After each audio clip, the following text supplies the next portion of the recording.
वहां पे मशीनरी है, यहाँ पे भी मशीनरी है, उसको बच्चों हमने टिक मार्क कर लिया। नेक्स्ट बच्चों वहां पे भी रेंट है, यहाँ पे भी रेंट है, उसको टिक मार्क कर लिया। डेप्री बोल रहा है कि मैं तेरी 10% से वैल्यू क्या कर दूंगा, कम। तो उसका मतलब बच्चों ऐसा बोलूंगा, एक तो मशीनरी में से माइनस हो जाएगा, और दूसरा अपने बिजनेस के लिए एक्सपेंस है, क्योंकि लॉजिकली मशीन की वैल्यू कम हो रही है तो फ्यूचर में उसको मैं बेच में जाऊंगा तो लॉजिकली मुझे पैसे कम मिलेंगे, तो मेरे लिए क्या है बच्चों, एक्सपेंस। क्लोजिंग स्टॉक की कितनी इफेक्ट आती है बच्चों, दो। आपको पता ही है, एक इफेक्ट आती है by closing stock, by closing stock 8 lakh. और स्टॉक अपने बिजनेस के लिए क्या है बच्चों, बच्चों तो सारे एडजस्टमेंट हमने सॉल्व कर लिए। अब एडजस्टमेंट सॉल्व करने के बाद उसका एक प्रैक्टिकल क्वेश्चन करते हैं। जो स्टूडेंट्स डायरेक्टली पार्ट देख रहे हैं, मेरा उनका रिक्वेस्ट है बच्चों, ये डायरेक्टली आप देखेंगे सम्स तो आपको कुछ समझ में नहीं आएगा। आपको सबसे पहले बच्चों एडजस्टमेंट का जो ऊपर लिंक दिया है वहां पे गो थ्रू करना पड़ेगा, बाद में बच्चों क्या कर पाएंगे, आप ये क्वेश्चन सॉल्व कर पाएंगे। बच्चों क्वेश्चन स्टार्ट करते हैं, पहले क्वेश्चन को रीड करते हैं। Following trial balance has been extracted from the books of Pawan as on 31st March 2025। देखिए बच्चों, पवन का क्या दे दिया बच्चों, ट्रायल बैलेंस दे दिया। ट्रायल बैलेंस के साथ बच्चों यहाँ पे आप देखो क्या दिया है, एडिशनल इन्फॉर्मेशन। उसका मतलब क्या होता है, एडजस्टमेंट। तो ऐसा बता सकते हो बच्चों, क्वेश्चन में एडजस्टमेंट भी सारे दे दिए, ठीक है ना। एडजस्ट का मतलब बच्चों, एडजस्टमेंट का मतलब हर एडजस्टमेंट की मिनिमम दो इफेक्ट आएगी। ट्रेडिंग में आएगा एक इफेक्ट, एक पीएनएल में आ सकता है या फिर बैलेंस शीट में, ठीक है ना। तो आपको वो कॉन्सेप्ट पूरा क्लियर है बच्चों। अब यहाँ पे क्वेश्चन ये आता है, सर हम क्वेश्चन की स्टार्टिंग कहाँ से करेंगे। कुछ लोग बच्चों ट्रायल बैलेंस से क्वेश्चन स्टार्ट करते हैं, कुछ लोग एडजस्टमेंट से स्टार्ट करते हैं। बच्चों मैं आपको सिंपल बता दूं, कोई भी क्वेश्चन एडजस्टमेंट से स्टार्ट करेंगे तो आपका क्वेश्चन जल्दी कंप्लीट होगा और मिस्टेक होने के चांसेस क्या रहेंगे बच्चों, जीरो। तो उसका मतलब कोई भी क्वेश्चन मेरी मेथड के अकॉर्डिंग मैं कहां से स्टार्ट करता हूं बच्चों, एडजस्टमेंट। तो एडजस्टमेंट से ही क्वेश्चन क्या करना है बच्चों, अपने को सॉल्व करना है। सबसे पहले बच्चों आप देख ले कि यहाँ पे जो जो इन्फॉर्मेशन दी है, जैसे कि सैलरी है, वेजिस है, मशीनरी है, रेंट है, कैपिटल है, ठीक है, वो सारी चीज बच्चों यहाँ पे दी है ट्रायल बैलेंस में, उसके साथ मैच करके उसको नोट डाउन कर लेते हैं बच्चों। सबसे पहले सैलरी है, या सैलरी है यहाँ पे, वहां पे वेजिस है, यहाँ पे भी वेजिस है, तो उसको मैच कर लिया। वहां पे मशीनरी है, यहाँ पे भी मशीनरी है, उसको बच्चों हमने टिक मार्क कर लिया। नेक्स्ट बच्चों वहां पे भी रेंट है, यहाँ पे भी रेंट है, उसको टिक मार्क कर लिया। नेक्स्ट बच्चों वहां पे कैपिटल है, यहाँ पे भी कैपिटल है, तो उसको मैंने बच्चों टिक मार्क कर लिया, ठीक है। तो बच्चों जो जो चीज यहाँ पे थी यहाँ पे भी अवेलेबल है, उसको मैंने क्या कर लिया, मैच। आप बोलेंगे सर ये करने का रीजन क्या है। बच्चों एडजस्टमेंट कंप्लीट करने के बाद आप क्या सॉल्व करेंगे, ट्रायल बैलेंस। मैं ट्रायल बैलेंस में जल्दबाजी में बच्चों अगर यहाँ पे टिक मार्क नहीं करता हूँ तो मेरे माइंड में ऐसा है कि वो एडजस्टमेंट करना बाकी है, ठीक है ना। तो उसको मैं दोबारा क्या करूंगा बच्चों, क्वेश्चन में लिखूंगा। तो उसका मतलब क्या होगा, एक ही इफेक्ट दो बार दे देंगे, आंसर गलत आएगा, टोटल डबल हो जाएगा। इससे अच्छा अगर ये टिक मार्क किया हुआ है तो उसको हमें ध्यान में नहीं लेंगे, उसके अलावा जो चीज है उसको क्या कर देंगे बच्चों, ट्रेडिंग पीएनआर और बैलेंस शीट में क्या कर देंगे, ट्रांसफर कर देंगे, ठीक है बच्चों। अब बच्चों क्वेश्चन सॉल्व करना स्टार्ट करें। सबसे पहले कहां से स्टार्ट करेंगे अपन, एडजस्टमेंट से। एडजस्टमेंट से बच्चों पहला एडजस्टमेंट देखो क्या दिया है, salary and wages is outstanding. क्या है बच्चों, आउटस्टैंडिंग है। आपको पता है अकाउंट में आउटस्टैंडिंग का मतलब क्या होता है बच्चों, आउटस्टैंडिंग का मतलब होता है प्लस, और दूसरा मतलब होता है एल, ठीक है। शॉर्ट में बता दो, कोई एक्सपेंस पे करना बाकी है, ठीक है, तो उसको क्या करो, रिस्पेक्ट टू एक्सपेंस पे प्लस कर दो। वहां पे कितना सैलरी पे करना बाकी है बच्चों, 45। यहाँ पे सैलरी कितना दिया है, 50, तो 50 में प्लस कर लो, ठीक है। वहां पे वेजेस कितना आउटस्टैंडिंग है, 5। यहाँ पे कितना वेजेस दिया है, 1, तो 1 में क्या कर दो, प्लस कर दो। समझ में आ रहा है बच्चों। तो जो भी क्वेश्चन में आउटस्टैंडिंग वर्ड हो तो उसमें क्या कर देंगे, रिस्पेक्ट टू एक्सपेंस में प्लस कर देंगे। तो पहला मुझे इफेक्ट पता चल गया, प्लस। दूसरा मेरे बिजनेस के लिए क्या हो जाएगा बच्चों, लायबिलिटी। कोई भी चीज पे करना बाकी होता है ना बच्चों, अकाउंट में हम क्या बोलते हैं उसको, लायबिलिटी, ठीक है। मुझे मेरे लाइट बिल पे करना बाकी है, मुझे बच्चों फॉर एग्जांपल सैलरी पे करना बाकी है, ठीक है ना। तो वो सब मुझे रेंट पे करना बाकी है, तो मेरे धंधे के लिए क्या होगा, लायबिलिटी। जब तक नहीं पे करूंगा तब तक क्या होगा, लायबिलिटी। तो अपने लिए हो गया लायबिलिटी, ठीक है।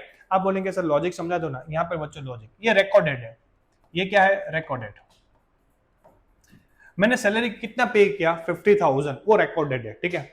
कितना पे नहीं किया, 45, वो मैंने रिकॉर्ड नहीं किया। क्यों, मैं क्या मानता था बच्चों, मैं ऐसा मानता था कि मैंने पे नहीं किया तो मैं क्यों रिकॉर्ड करूं। अकाउंट क्या बोलता है, तूने पे किया या नहीं किया, तुम्हें तो रिकॉर्ड करना ही है। समझ में आया। वो बोल रहा है कि तुम्हें 95 रिकॉर्ड करना था, कितना, 95। 50 प्लस 45 का मतलब क्या होता है, 95। मैंने कितना रिकॉर्ड किया, 50, तो मैंने गलत किया था। तो मुझे बच्चों क्या करना पड़ेगा, 45 ऐड करना पड़ेगा, इसलिए प्लस हो रहा है, ठीक है। वेजेस में भी बच्चों से मैंने कितना रिकॉर्ड किया था, आप चेक कीजिए, 1 लाख। कितना रिकॉर्ड होना चाहिए था, 5, मतलब 1 लाख 5। तो लॉजिकली 5,000 कम किए थे, तो उसको मुझे क्या करने पड़ेगा, रिकॉर्ड करने पड़ेगा, ठीक है बच्चों। ये होगा इसका लॉजिक बच्चों। अब इसको सॉल्व करें। अब देखो सबसे पहले बच्चों सैलरी, सैलरी का कितना दिए यहाँ पे, 50। तो इसको बच्चों में ट्रेडिंग अकाउंट के डेबिट सॉरी पीएनएल अकाउंट के डेबिट साइड लिख लूं टू सैलरी 50 प्लस कितना पे करना बाकी है बच्चों, सैलरी कितना पे करना बाकी है 45, तो यहाँ पे आउटस्टैंडिंग लिख लूं 45, तो टोटल कितना हो गया मेरा सैलरी 95। Clear, done. पे करना बाकी मतलब बच्चों क्या होता है, लाइबिलिटी, यहाँ पे लिख देता हूं आउटस्टैंडिंग एक्सपेंस, उसमें पहला क्या पे करना बाकी है, सैलरी कितना पे करना बाकी है 45। Clear, done. तो एक 45 यहाँ पे लिखा और दूसरा 45 क्या कर लिया बच्चों, सैलरी में ऐड कर दिया। नेक्स्ट बच्चों वेजेस था, वेजेस देखो क्वेश्चन में कितना दिया है 1 लाख, तो यहाँ पे लिखूंगा टू वेजेस कितना था 1 लाख प्लस आउटस्टैंडिंग कितना है बच्चों, पे करना कितना बाकी है 5, तो टोटल कितना हो गया 1,05,000। ठीक है, ये 5,000 पे करना बाकी है बिजनेस के लिए लायबिलिटी, तो दूसरा इफेक्ट यहाँ पे लिख दूंगा वेजेस 5,000। Clear, done. ये हो गए बच्चों अपने कॉन्सेप्ट।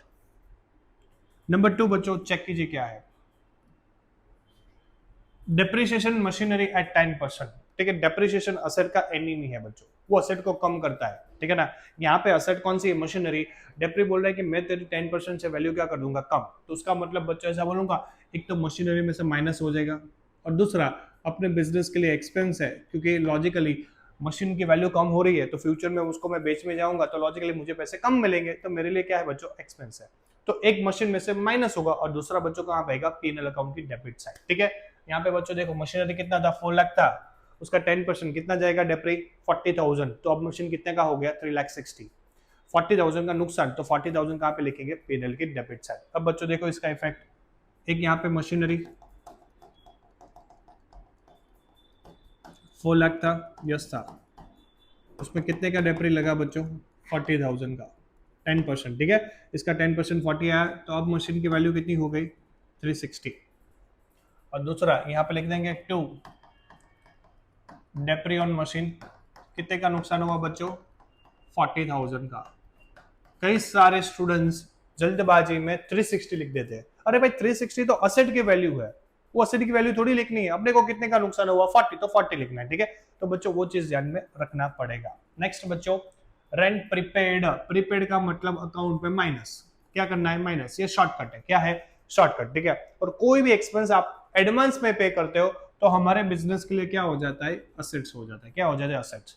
तो दो फंडे क्लियर करने, प्रीपेड का मतलब माइनस, और जो भी एक्सपेंस हम एडवांस में पे करेंगे तो हमारे बिजनेस के लिए क्या हो जाता है बच्चों, असेट। आप बोलेंगे क्यों ऐसा, लॉजिक समझाओ बच्चों। यहाँ पे देखो रेंट कितना दिया है 45, कितना रेंट दिया है बच्चों 45, ये 45 में 10,000 रेंट है ना, वो एडवांस है। क्या है एडवांस, एडवांस का मतलब बच्चों क्या है पता है, नेक्स्ट ईयर का है। कौन से ईयर का, नेक्स्ट ईयर का। अकाउंट क्या बोल रहा है, ये नेक्स्ट ईयर का थोड़ी अभी मुझे देना है, ठीक है ना, ये थोड़ी करंट ईयर का एक्सपेंस है, करंट ईयर का एक्सपेंस करंट ईयर में लिखना है। करंट ईयर का एक्सपेंस है ना एक्चुअली 35 है, कितना है 35, तो कितना लिख रहा है 45, तो तूने गलत किया, तुम्हें क्या करना पड़ेगा, माइनस करना पड़ेगा। ठीक है, तो नेक्स्ट ईयर की अकाउंट जब करेगा तब वहां पे 10,000 लिख देना। मैंने बोला सही है, मेरी गलती है, मुझे करंट ईयर का एक्सपेंस करंट ईयर में लिखना चाहिए था।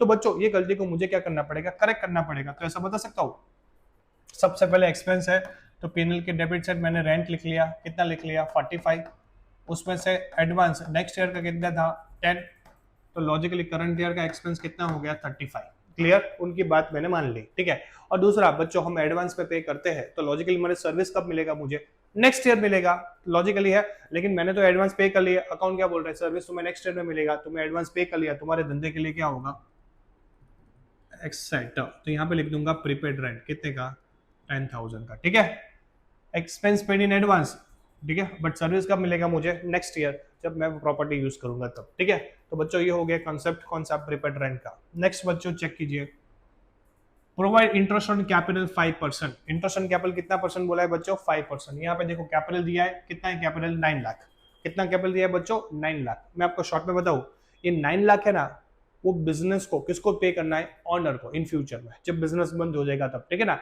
तो बिजनेस की टूवर्ड्स द ऑनर कितनी लायबिलिटी है 9 लाख की। अब ऑनर क्या बोल रहा है, ये मैंने 9 लाख तुम्हें दिया ना, तो तुम्हें उस पर इंटरेस्ट भी देना है। ऑनर बोला है बात तो सही है, ठीक है ना, तो बोल रहे 9 लाख भी देना है प्लस 5% इंटरेस्ट भी देना है, तो मुझे टोटल कितना देना है बच्चों 9,45,000। ठीक है, तो ऐसा बता सकता हूं, एक तो कैपिटल में प्लस कर देंगे अपन 9 lakh plus interest on capital 5%। ठीक है, और बच्चों आप मुझे बताओ बिजनेस के लिए क्या हुआ, एक्सपेंस हुआ, लॉजिकली है ऑनर को देना है, कितना देना है 9 लाख का 5% यानी कि 45,000। तो बच्चों बता सकते हो कि इसका दो इफेक्ट आएगा। एक, बैलेंस शीट में लिख देंगे लाइब्रेरी में कैपिटल आता है, ठीक है, आपको वो फंडा क्लियर ही है, कितना पे करना है, 9 लाख पे करना है, प्लस उसका इंटरेस्ट कितना पे करना है, 45। 9 लाख का 5% कितना होता है, 45। तो टोटल कितना पे करना पड़ेगा, 9,45,000। और दूसरा मेरे धंधे के लिए क्या हुआ, एक्सपेंस हुआ, तो यहाँ पे लिख दूंगा इंटरेस्ट ऑन कैपिटल कितना, 45। Clear, done. तो ये भी आपका बच्चों कॉन्सेप्ट हो गया। नेक्स्ट बच्चों चेक कीजिए, स्टॉक कौन सा 31 मार्च 2020 वाज 8 लाख, ठीक है, ये क्लोजिंग स्टॉक हुआ बच्चों। कौन सा स्टॉक हुआ, क्लोजिंग स्टॉक। क्लोजिंग स्टॉक की कितनी इफेक्ट आती है बच्चों, दो, आपको पता ही है। एक इफेक्ट आती है by closing stock, by closing stock 8 lakh. और स्टॉक अपने बिजनेस के लिए क्या है बच्चों, असेट्स है, तो यहाँ पे लिख देंगे स्टॉक कितने का है, असेट्स 8 लाख का। डन। तो ऐसा बता सकते हो, एक तो बैलेंस शीट में लिखा और दूसरा कहाँ पे लिखा बच्चों, ट्रेडिंग अकाउंट के क्रेडिट साइड। वैसा बोलूंगा बच्चों सारे एडजस्टमेंट अपने क्लियर हो गए, यस सर क्लियर हो गए, डन। एडजस्टमेंट के रिलेटेड सारी चीजें कंप्लीट हो गई, ठीक है, डन। ये सब नलीफाई। अब उसके अलावा जो चीज दिया है ना बच्चों, वो कहाँ पे रखना है, ट्रेडिंग पीएनएल और बैलेंस शीट में। क्लियर, वन बाय वन बच्चों स्टार्ट करते हैं। सबसे पहला कैश एट बैंक 1 लाख है, कैश इन हैंड 50,000 है। बच्चों आप मुझे बताओ कि मेरे बैंक में पैसे पड़े हैं, मेरे जेब में पैसे पड़े हैं, मेरे हाथ पे कैश है, वो मेरे लिए क्या होता है बच्चों, असेट्स होता है। क्या होता है, असेट्स। तो ऐसा लिख सकता हूँ, कैश एट बैंक, बैंक में कैश पड़ा है, कैश एट बैंक 1 लाख मेरे लिए असेट है। और यहाँ पे लिख लो, जगह थोड़ी बची है तो cash in hand, cash in hand मेरे लिए 50,000, ये हो गया असेट। क्लियर, अपने लिए क्या है बच्चों, असेट्स, रोकड़ा असेट होता है। नेक्स्ट बच्चों परचेस। परचेस कहां पे आता है बच्चों, लॉजिकली ट्रेडिंग अकाउंट के डेबिट साइड। तो टू परचेस, कितने का परचेस किया बच्चों, 8 लाख का। क्लियर। नेक्स्ट बच्चों चेक कीजिए, स्टॉक ऑन 1 अप्रैल, यानी कि कौन सा stock, opening stock. Opening stock भी कहां पे आता है बच्चों, ट्रेडिंग अकाउंट के debit side, closing credit opening debit, ये रूल है, ठीक है। यहाँ पे लिख देंगे कितना, 6 लाख। नेक्स्ट बच्चों आप चेक कीजिए क्या दिया है, सन्ड्री डेटर्स। डेटर का मतलब बच्चों कस्टमर, कस्टमर हम अपने के लिए क्या है, धंधे के लिए असेट्स, क्योंकि उनसे पैसे लेने हैं। तो डेटर्स यहाँ पे लिख ले बच्चों, डेटर्स 7,30,000, ठीक है। नेक्स्ट बच्चों चेक कीजिए,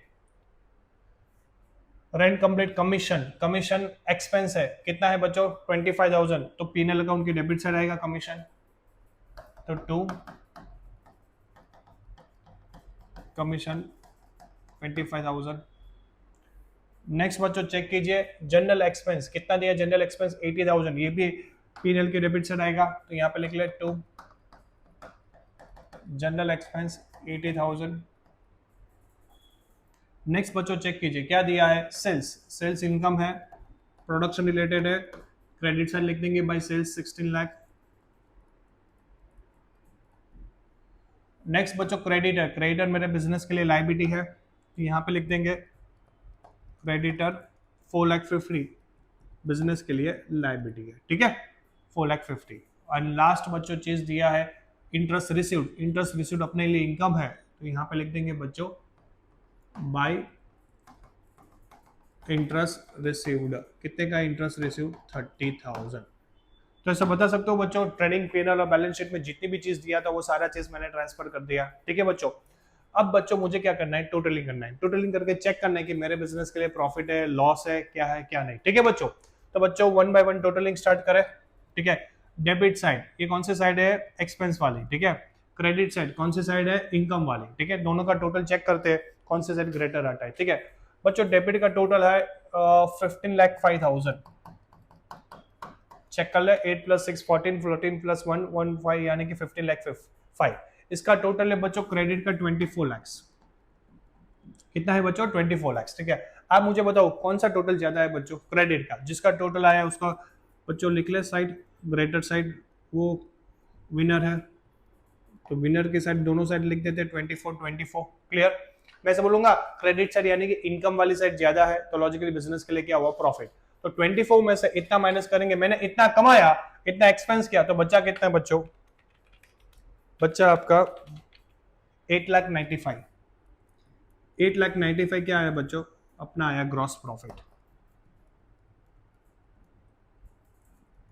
ठीक है, ये डेबिट साइड है, तो P&L अकाउंट में कौन से साइड ले जाएंगे बच्चों, credit side, by cross profit 8,95,000। Clear. अब बच्चों इसमें देखते हैं कौन से साइड ग्रेटर है। मैं ऐसा बता सकता हूँ डेबिट का टोटल करते हैं 95, 40, 35, 45, 25 और 18। इसका टोटल आया 320। कितना आया डेबिट का टोटल 320। इसका टोटल बच्चों चेक कीजिए, इसका टोटल आया 925। इसमें भी बच्चों कौन से साइड का टोटल ज्यादा आया, क्रेडिट। क्रेडिट का मतलब इनकम साइड वाले, तो बच्चों यहाँ पे लिख लिया 9,25,000। ग्रेटर टोटल विनर है, उसका टोटल दोनों साइड लिखना पड़ता है। इतना कमाया, इतना बच्चों अपना एक्सपेंस है, इतना इनकम इतना एक्सपेंस, माइनस करे तो डिफरेंस क्या आएगा बच्चों, डिफरेंस आएगा आपका 6,05,000। 6,05,000 ये हो गया मेरा बच्चों नेट प्रॉफिट। क्या हो गया, टू नेट प्रॉफिट। ठीक है, ये कैपिटल को इंक्रीज करेगा क्योंकि ऑनर को एंड ऑफ द लाइफ देना पड़ेगा बच्चों। 605, 9 लाख प्लस 45, 605, तो टोटल 15,50,000 मेरा कैपिटल हो गया। डन बच्चों। अब बच्चों दोनों साइड टोटल करनी है, दोनों साइड टोटल मैच आ जाए तो अपना सम राइट है, चेक करते हैं। 15,50,000, 45, 5 और 4,50,000। इसका टोटल आया बच्चों 20,50,000 लायबिलिटीज का। ठीक है, असेट का देखते हैं बच्चों 3,60,000, 50, 10, 8 लाख, 1 लाख एंड 7,30,000। इसका भी टोटल कितना है बच्चों 20,50,000। यानी कि A is equal to L, asset is equal to liability. आपका सम सही बच्चों 6 में से 6 मार्क। क्लियर, क्वेश्चन इजी है, बस आपको कॉन्सेप्ट समझ नहीं, कॉन्सेप्ट क्लियर है, एडजस्टमेंट क्लियर है, बेस क्लियर है, तो ये क्वेश्चन आप कर सकते हो बच्चों। इसको बच्चों नोट डाउन कर लीजिए।